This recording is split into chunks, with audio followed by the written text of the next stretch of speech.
So it's really nice to have a good community when you are out on a country homestead. My neighbor just contacted me and she's got a tree that's down. It's partially cut up and she said I could take whatever wood that I wanted from it. So I'm hooking up the trailer.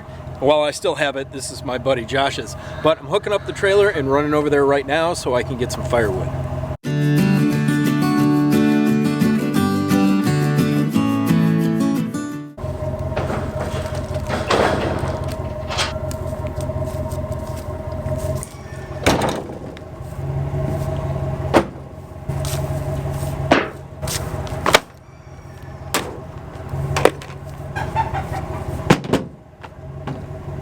It looks like it's been cut up pretty good already. All I have to do is kind of pick and choose what I want, cut it up into 16-inch logs, and we're good to go. Well, this is a big one. As you can see, I only have a 20-inch bar on my saw. I don't have a bigger saw. I would love to get some slabs from these and make some tables out of them, but I don't think that's going to happen today. I don't know if you can see the size of this tree. It was probably a good 48 inches at the base. There's a lot of beautiful wood here that I just don't have the tools for. I don't even have a peavey, so to be able to move some of these logs off of each other, that's going to be a challenge. But I'm very thankful for my neighbor for doing this. Thanks, Kathy.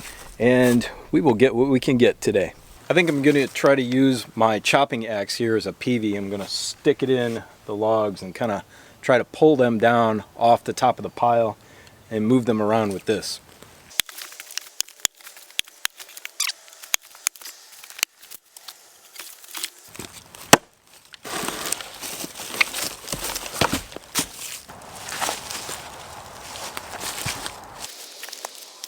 The tree's only been down for maybe a week, I think she said, but look at the amount of ants that have already gotten in here.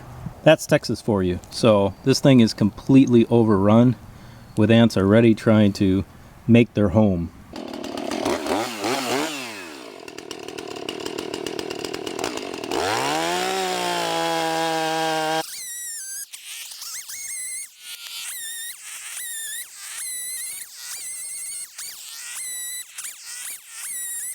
I always forget to put the silly visor down.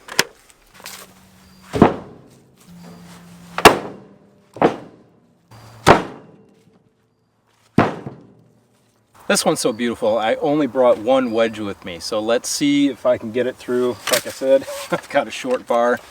Let's see. It's not going to quite reach to the middle, but I can rock it back and forth a little bit, so maybe I can push it from the other side and roll it so I can cut the entire thing. We'll find out, because I would really love to get a beautiful big chunk of this.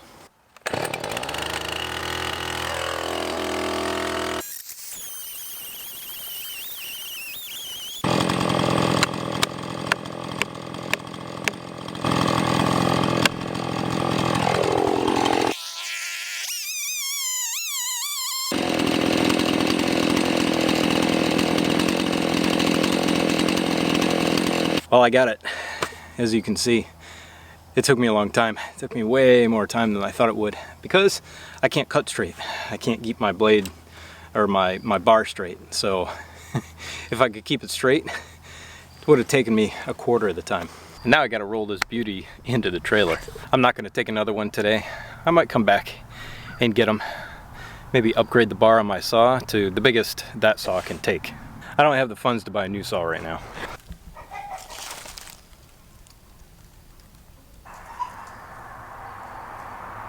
Just got home. I didn't want to bother the neighbor anymore. She's got 2 boys, and I'm thankful for both my neighbors for hooking me up. I'll go back and get some more at a later time. It's good to build community, and it's good to know your neighbors.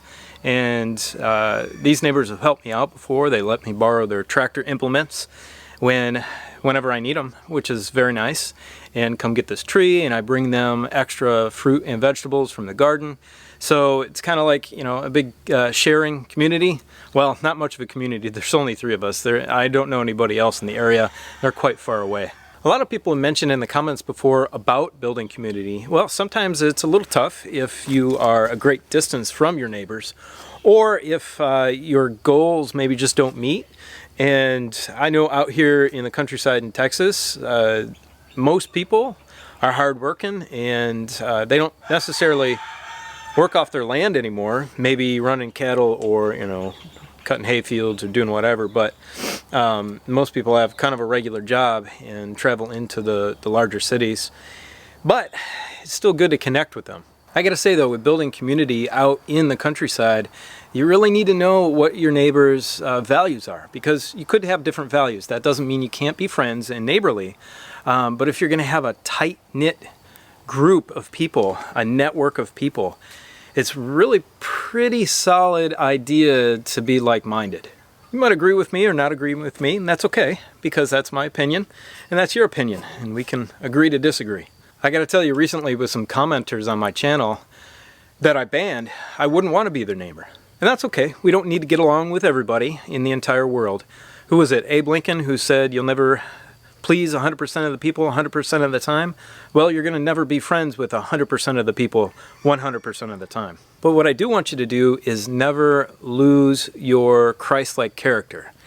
So, Christ is our example, and his character is our example. He turned the other cheek. He prayed for those who killed him. He prayed for those who persecuted him, and so did his disciples. And we will have to do that in the last days too. So that's a strength that you're going to have to find within you, and you're going to have the faith of Jesus in God the Father.